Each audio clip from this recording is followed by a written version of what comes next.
Hey, what's up you guys? It's Emily, and today I'm going to be teaching you the secret art of knitting, which is just as cool as it sounds, and yes, I do my own sound effects. Budget starting college. Gotta make it work somehow. So today I'm going to teach you guys how to do 3 things. First thing I'm going to teach you is how to cast on, which is how to put your yarn onto the knitting needle in order to start a new project. The second thing I'm going to do is to teach you a purl stitch and then a knit stitch. And together those form the basic skills you need to start knitting. Let's get to it. Here's what you're going to need in order to do a successful knitting session. You'll need knitting needles, a ball of yarn, and hands. Those are pretty important. Now for the casting on. In this video, I'm using the long tail version of casting on. So you're going to take the end of your ball of yarn and drape it across your knitting needle. And then pull it until you think it's about the right length for how many stitches you want. So you're going to hold the yarn with the bottom 3 fingers in your hand. Then you're going to insert your thumb and pointer finger between the 2 strands and stretch them out. Then bring the needle down in order to create a crisscross pattern in your hand. Dip the needle going to the right under the outer strand of yarn on your thumb. Then go to the outer strand on your pointer finger and go under to the left in order to make a stitch. Then release and tighten. And repeat. So under the thumb, form the loop, and release and tighten. Do that as many times as you need in order to get the right amount of stitches that you want on your knitting needle. The end result should look something like this. Now onto the purl stitch. Remember to make sure that the yarn you use is the one that connects to the ball and not to the tail.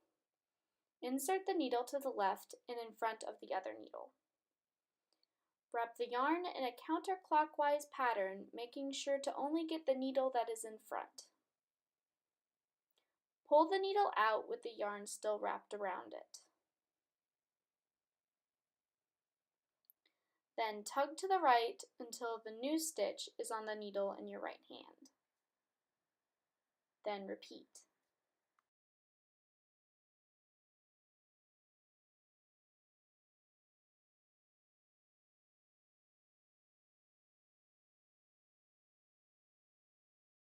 At the end it should look like this. Notice that whenever you're doing the purl side, you're going to see these bumps, like purls.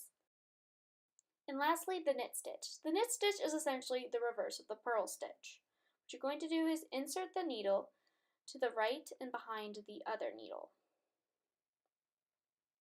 Then wrap the yarn in a clockwise pattern, making sure to only get the needle that is behind the needle in the front. Then pull the needle out with the yarn still wrapped around it. Tug to the right until the new stitch is on the needle in your right hand, and then repeat.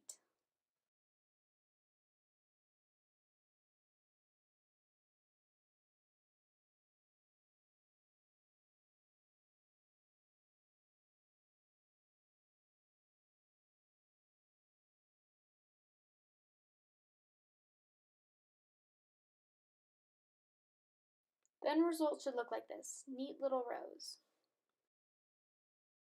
Repeat until satisfied. Just keep making rows of purl stitches and knit stitches until you're happy with the end result. For this piece I stopped around here because I figured this little square was enough. And now you're a master knitter, or at least you have the skills in order to become one. Hope you enjoyed the tutorial. This is Emily, signing off.